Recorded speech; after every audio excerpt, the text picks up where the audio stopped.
खान साहब, सबसे पहले आपने घबराना नहीं है। ये आपका वो कॉल है और दर्स है जो साल हर साल से आप हमें और कौम को बता रहे थे। और अब मैं इसलिए ये दोहरा रहा हूँ कि चूँकि आप गिरफ्तार हैं और इस वक्त इस पर अमल करने की सबसे ज़्यादा ज़रूरत है। नाज़रीन, जिस तरह आपको मालूम है कि आज इस्लामाबाद हाई कोर्ट के अंदर से इमरान खान साहब को नैब करप्शन केस में अलकादिर ट्रस्ट मुबैना करप्शन केस जो है उसमें गिरफ्तार कर लिया गया है। आज हम आपको ये बताने जा रहे हैं कि अलकादिर ट्रस्ट मुबैना करप्शन केस है क्या, और ये इसमें वो मालूमात हैं जो आपको यकीनन आपके लिए भी मालूमात का बायस बनेगी, और इंतहाई अहम बातें जो हैं वो आपसे हम शेयर करने लगे हैं। अलकादर ट्रस्ट जो है ये एक सादा सा केस नहीं है, इसकी एक बैकग्राउंड है। ये हम 2019 में चले जाते हैं। 2019 अप्रैल में मलिक रियाज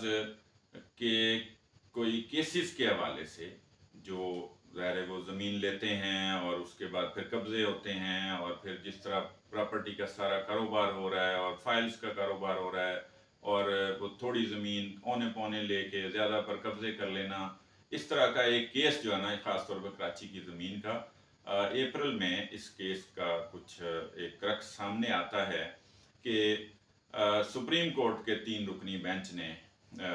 मलिक रियाज के ऊपर जो केस था, और मलिक रियाज की ही जो प्ली थी उस में ये थी कि सेटलमेंट की तरफ चले जाएं, तो सेटलमेंट जो है वो होते हवाते मलिक रियाज पर जो है ना 460 अरब रुपए की का जो एक कह लें कि उनकी सेटलमेंट हुई है, पेनल्टी हुई है, उन पर डाली गई। अब ये केस एक तरफ है। अब दिसंबर 2019 में चले जाते हैं, चंद माह के बाद एक केस उनका और सामने आता है कि यूके के अंदर उन्होंने 2 जगह जो हैं वो वहाँ पर परचेज की हुई थी, और यूके अथॉरिटीज़ ने वो जो उसकी जगह थी वो सीज कर दी, इस बुनियाद पर कि ये जो मनी है ये टैक्स पेयर मनी है, ब्लैक मनी है, या आमतौर पे इसको हम सादा अल्फाज में डर्टी मनी कह सकते हैं कि ये है। और ये जो है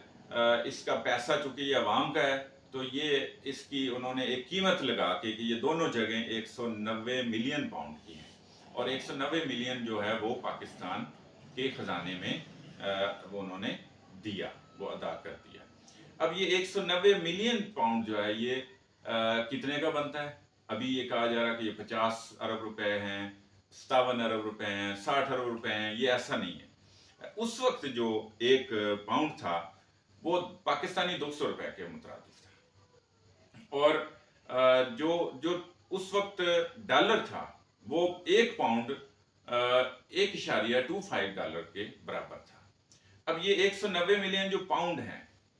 ये अगर डॉलर्स की शक्ल में देखें 239 मिलियन डॉलर्स बनते हैं, और इसको जब हम पाकिस्तानी रुपीस में देखते हैं तो ये 38 अरब रुपए बनते हैं उस वक्त के रेट के मुताबिक। अब मलिक रियाज ने यह भी प्ली की कि जो मुझ पर 460 अरब रुपए की सेटलमेंट मेरे साथ हुई है, ये जो 38 अरब डॉलर 38 अरब रुपए हैं, ये भी उसमें एडजस्ट कर लिए जाए 460 में, और ये एडजस्टमेंट हो गई।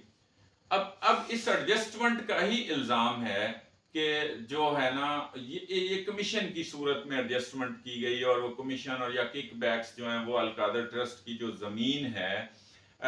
वो उस एडजस्टमेंट के एवज ली गई है, जबकि ये बात भी नहीं है। 2019 में ही अलकादर ट्रस्ट की एक सेरेमनी होती है कि यहाँ पर कोई वो एक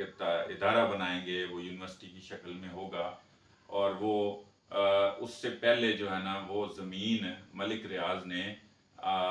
जुल्फी बुखारी के नाम की थी। अब वो ज़ाहिर है उसका पहले से मामला चल रहा है। अब ये केस आप देख रहे हैं अप्रैल 2019 में सामने आ रहा है, और दिसंबर 2019 में सामने आ रहा है, और ये प्रोसीजर पहले से चल रहा था।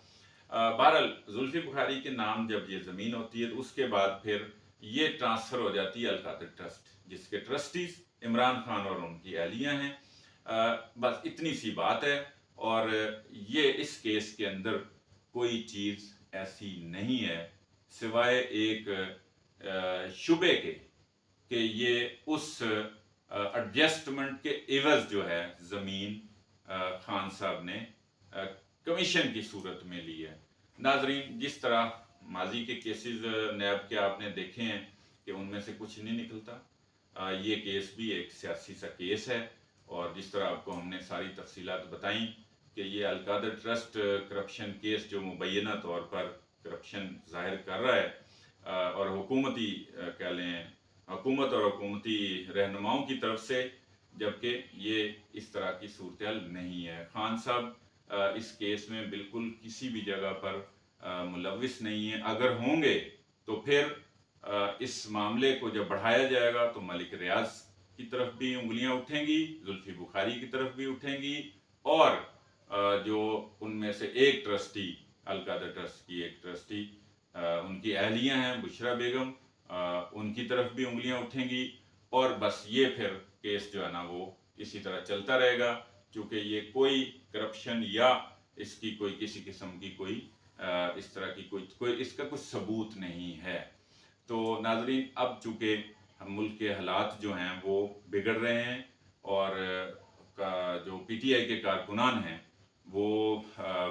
बज़ाहिर मुल्क में एहतजाज पे हैं और सरापा एहतजाज हैं, तो एक गुजारिश ये है कि वो एहतजाज करें, पुरअमन एहतजाज करें। और उनके रहनुमाओं से भी दरख्वास्त है कि वो अपने कारकुनान को ये हदायत करें कि वो पुरअमन एहतजाज करें, जलाओ घराओ तोड़ फोड़